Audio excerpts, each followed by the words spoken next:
Welcome back to Vintage Diecast Restoration.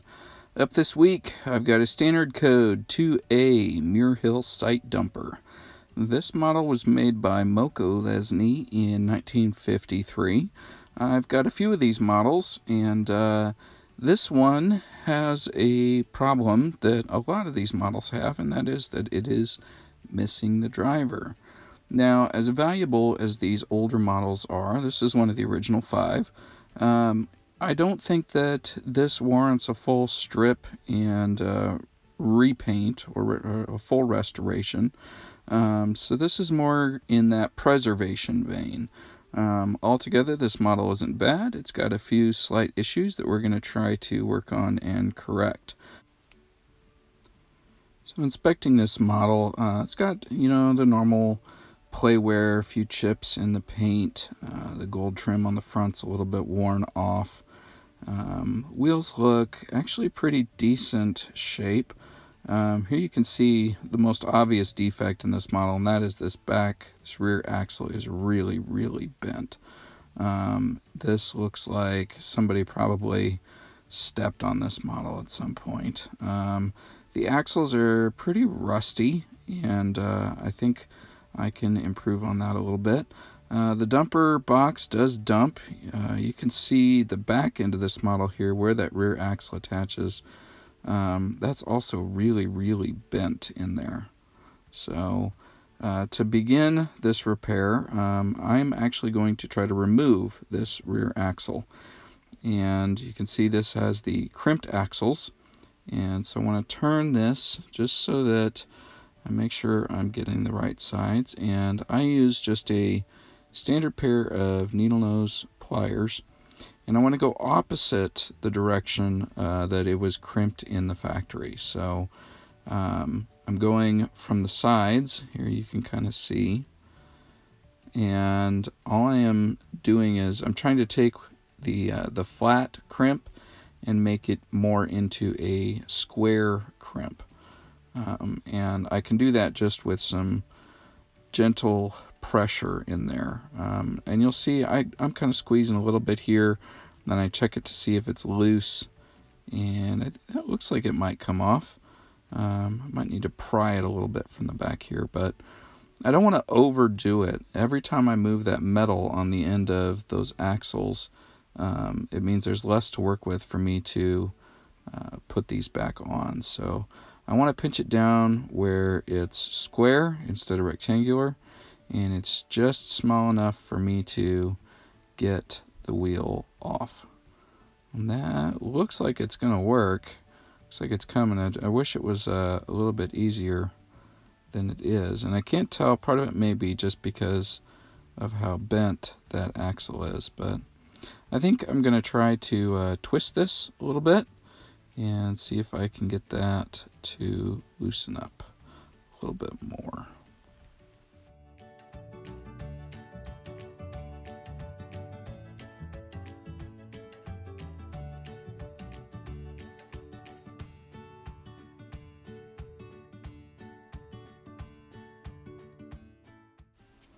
Just got our first wheel off, and that actually looks like it's in pretty decent shape. So I'm just going to slide the rest of this axle out. Man, you really see how crooked that end piece is. And I think, as tough as that last one came off, I think I'm going to try to crimp this down just a little bit more. You can really, hopefully you can see, still just a little bit rectangular. The other thing is my needle nose, they're always going to pinch a little bit tighter on the downhill side than the uphill, so I like to kind of rotate back and forth so I'm evenly pinching. And I think a little twist, yeah, it'll come off.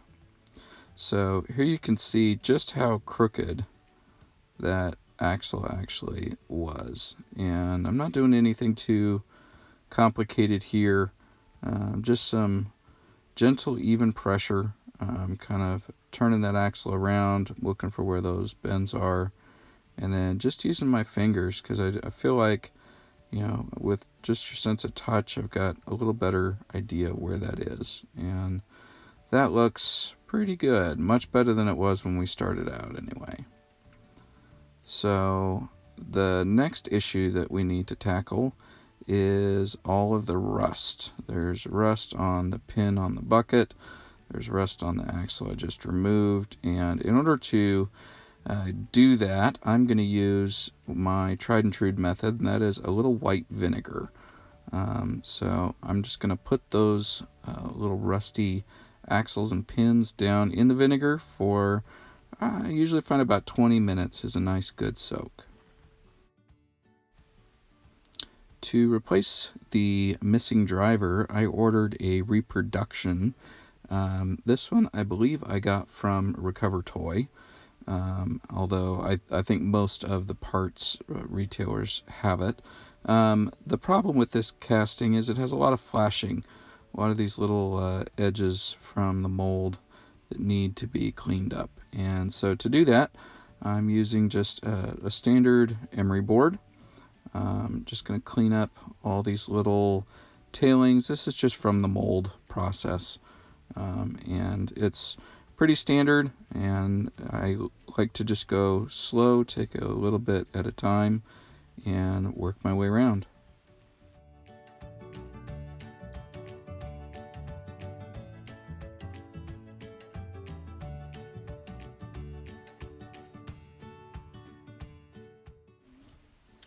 One of the really helpful things in doing restorations is to always compare what you're doing with another model. In this case, I have another model like this, so I can compare my driver to make sure that the shaping that I'm doing here is staying true to what the originals looked like.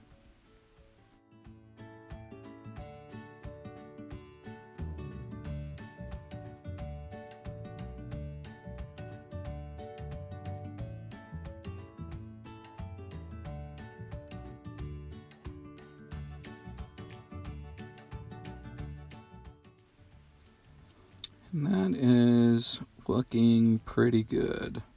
So you can see I don't want to change the shape of the original driver. I want it to look like the originals, but that one's looking pretty good, so I think I'm going to quit. You can see the results of our labors here. That's how much came off in the filings. So now it's time to check on our parts that have been soaking to see how much of that rust has come off. Sometimes I can just scratch at it a little bit, and that doesn't look like it's quite loose enough yet, at least not on that axle. So I'm going to put that in for a little bit longer to soak. But this axle looks like at least some of it is starting to come off. Now, to polish these up, I could put it in my drill and I could run a file or some steel wool over it, but once you use the vinegar, it really dissolves everything. The only rust that's left is just this little bit that's on the surface, and it comes right off super easy with just a little quad-aught steel wool here.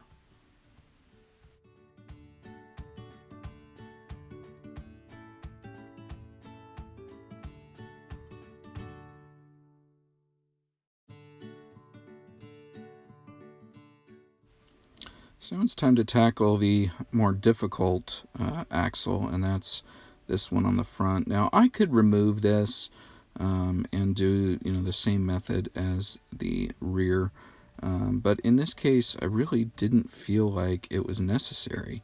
Most of this rust is surface rust, and a little soak in the vinegar is going to knock most of it loose and start to dissolve it. After that, it's just a matter of getting into those little nooks and crannies and working it off.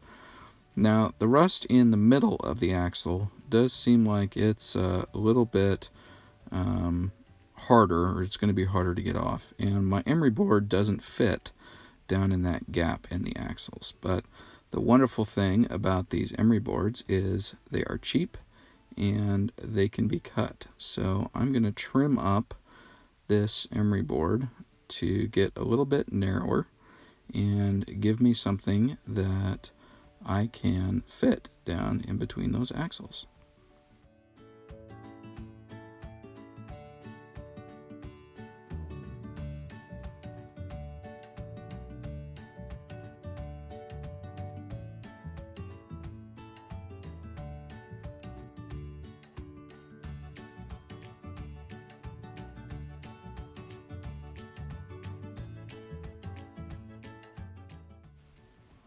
So I'm pretty happy with how that has turned out. And you can see there's not any more rust anywhere on that front axle. And all my original enamel paint is still intact. So before I paint my replacement guy, I want to do a quick comparison on a couple of the other models I have. As you can see, these are different colors. The one on the right is a newer model. This one on the left seems to be closer to the model I have. I believe these are both 2As, and so this guy is the one that I want to try to do a color match to. Because the little dude here is pretty tiny and would be quite fiddly to try to hold on to while I'm painting, I'm going to use a pair of my locking forceps, and I'm going to grab on just to the bottom of this post, right to the part that is going to be hidden once we insert it into the casting. To mix my paint, I knew I was going to need brown and white, and I'm using this earth brown. I didn't have a brown in my Testors collection, but I'm going to use it with my Testors white enamel. And I find that mixing, I didn't even want to use my pipettes on this because I need such a small amount, and so I've done this just in a cup with my brushes. And before I apply it, I want to check it on my original model. Now, my original, I just so happened to have a little spot up here on his head that had worn off, and so while I'm doing the paint matching, I also want to go ahead and just touch up a few of these little surface nicks, some of this play-worn area on my original model. And as you can see, that's a pretty darn good color match to the original brown. So I'm pretty happy with that, and I think that my new guy will end up looking exactly like my original guy when I get him done.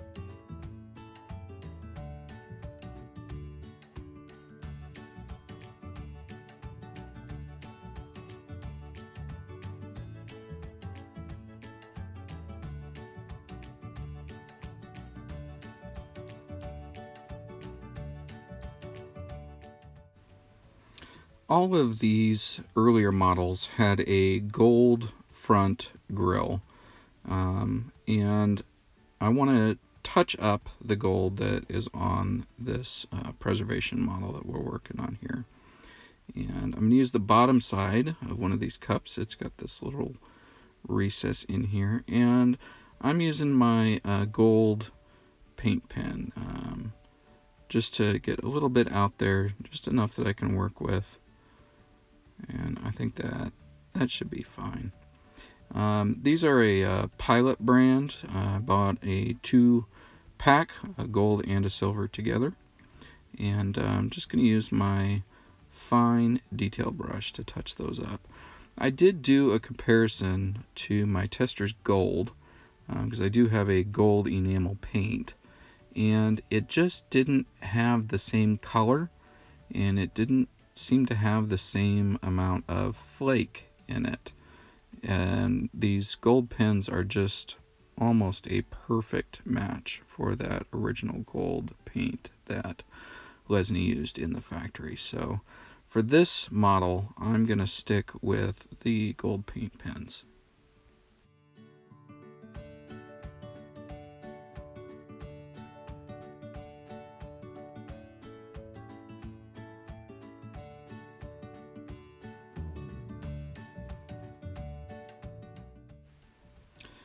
And while I'm doing touch-ups, looking at my original model, this one's a little bit different.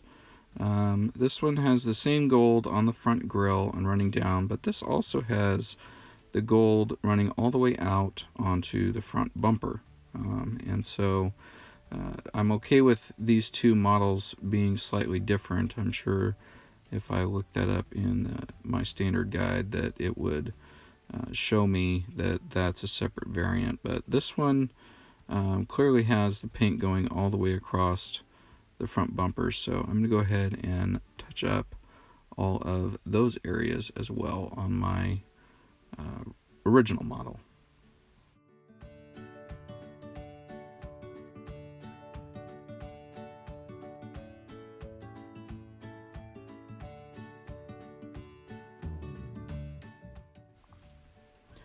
So to begin our reassembly, I'm going to take my newly cleaned and polished axle and go back through my wheel. You can see this rear portion now has been straightened. That was previously bent down underneath, and all I did was just use my needle nose very, very gently on the casting and slowly pried that back into alignment. You got to do that very, very carefully because this metal's very soft and it's very easy to break. So firm, gentle, even pressure, and take it baby steps.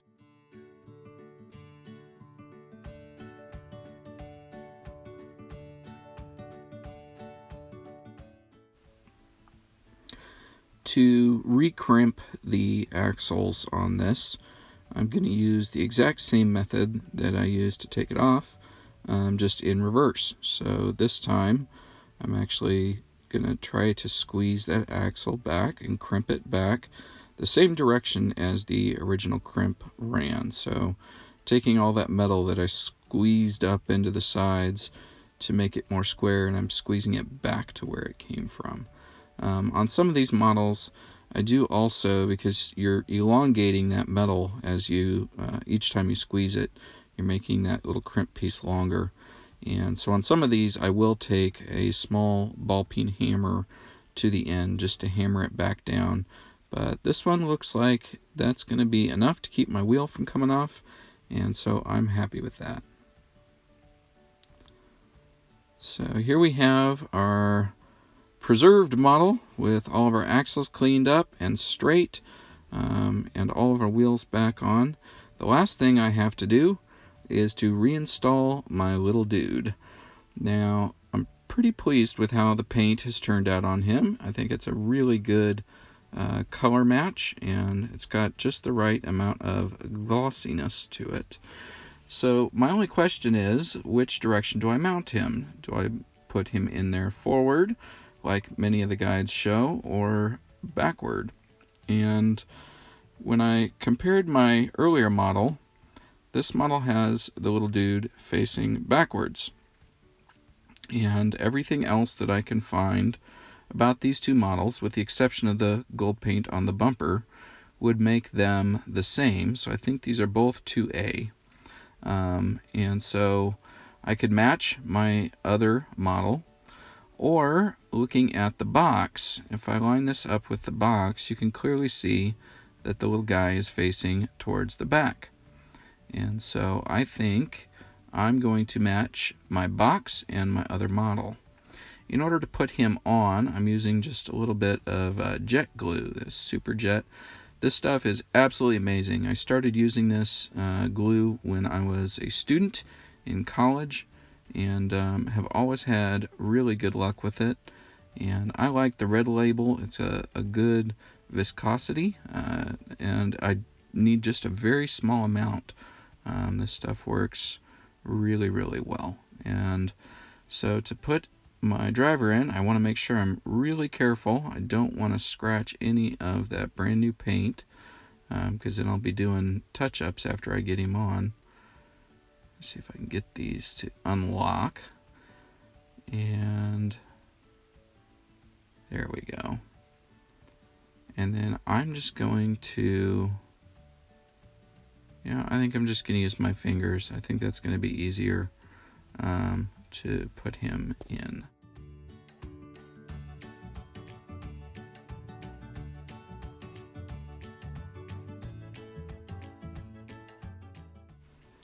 So this is a quick reminder of where we started with this model. We had a severely bent rear axle and a lot of rust on all of the pins and axles. The gold paint on the front grille was missing and chipped in quite a few areas, needed some refreshing. And most importantly, we were missing the driver. And this is our preserved model. So we were able to shine up and straighten out that rear axle and reinstall all of our wheels and pins.